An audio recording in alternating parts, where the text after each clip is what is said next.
வேலூர் மாவட்டம் காட்பாடியில் பைக்கில் சென்ற வெளிமாநில நபர் மீது மற்றொரு பைக்கில் வந்து இடித்த ஒரு கும்பல் அவரை மிரட்டி பணம், நகை பறித்து சென்றுள்ளது.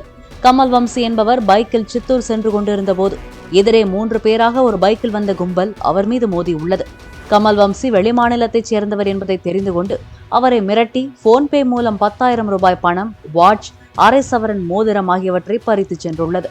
இது தொடர்பான புகாரில் சுரேஷ், பிரசாந்த் ஆகியோரை கைது செய்த போலீசார் ரோஹித் என்பவனை தேடி வருகின்றனர்.